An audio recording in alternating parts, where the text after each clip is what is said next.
Hi guys, welcome to runout.tv. Let's just have a quick look at this table here.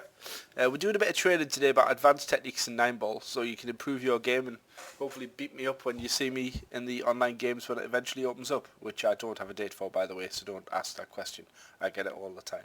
However, I'm sure it'll be out very soon. The natural shot here, and excuse my cold, is to just pot the 4-ball and look at leaving yourself a shot on the 4 with plenty of angle. However, you haven't dealt with that problem there, and you've got to look, at the various problems that you've got in the rack, and also look at breaking up the balls. Now, there's two things that you have to do. There's no point in just breaking the balls. Now, that's actually all right, but however, you've left yourself tough on the 4, and also potentially you could end up behind the 5 and the 7. So when you've made the decision to break up the balls, you've got to look at how you're going to do it. Now, in a technical way, what I'm planning on doing here is coming off the red 3, hitting the cushion, coming back to around about here, across the 5, so the 7 rolls either down here, and the white ball comes back into this area here. So it's quite a big route here, and the trick is to hit the 5 properly with a bit of pace to send the 7 out the way so everything's open. So let's see what happens. Now you see that can happen because I made a mess of the shot. But obviously I wouldn't be too upset here because I could jump the ball. However, that could have worked out a lot better. So you've just got to... I always think coming off with side spin's a good idea. And that's what I was thinking about. That's what I was looking for. You have got a slight problem where you've only got half a pocket on the 5. However, as you'll see, we're on perfect position on the 4. You can get down towards the 5 ball, and then you've just got to really...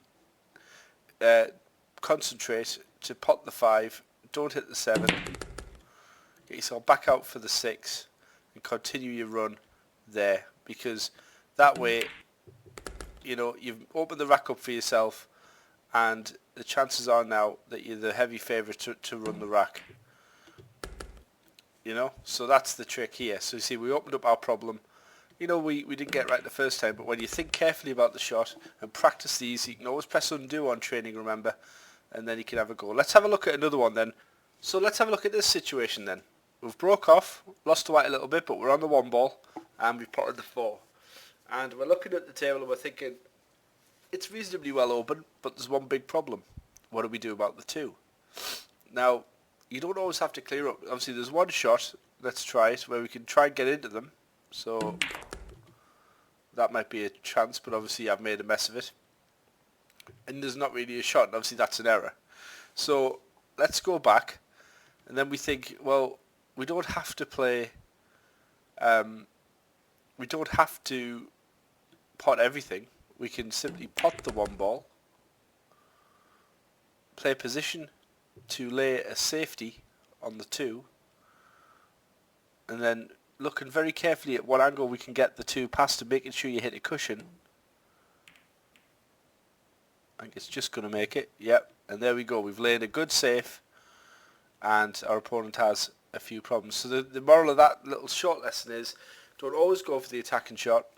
Always think about how you can just make it difficult for your opponent and make sure you don't leave an open rack, because when you do that against a good player on VP4, it's going to usually be the end of that rack for you.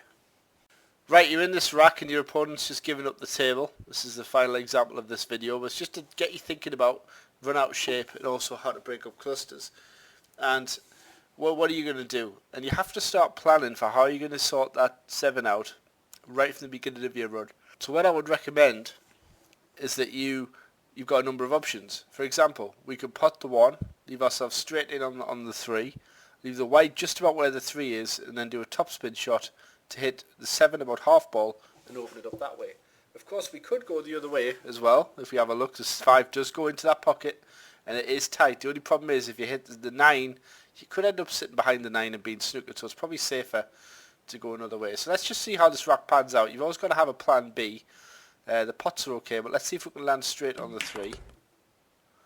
Or straight-ish, or we can get a straight shot on the 3. That's okay. So again, we'd like to stop, but we're just going to stun the 3 in and leave ourselves roughly in about the same place. Now, we have to assess here, can we hit the 7? And if not, we need to put side spin on the white so it hits it back on the way up. So either way works. And that's always a danger, see, it hasn't worked out for us. Let's do that again. It's always worth practicing these shots. A little bit too much side spin there. That's better. So again, you can just think, you don't put too much side on. And we now have a tough 7 ball, but, you know, we've opened the rack up, we've got a chance, and that's what you want. And there we go, we've played a nice shot on the 7. And we're ready to pot the winning 9 in this rack, having opened the rack up. So, you know, I always practice these sorts of things. I'm always thinking, am I learning? And I remember next time I don't have to overdo the side spin. I'm not on a snooker table. And just make sure you hit the 7, because if you hit the 9, you can go behind it. So, there you go. So I hope that video was helpful, guys, and just shows you the way you can use practice to learn, and also how to get creative thinking going a bit. So enjoy the next video. I'm going to do a snooker one next. So stay tuned to Virtual Pool 4 blog and also runout.tv. And we'll see you all very soon. Thanks for watching.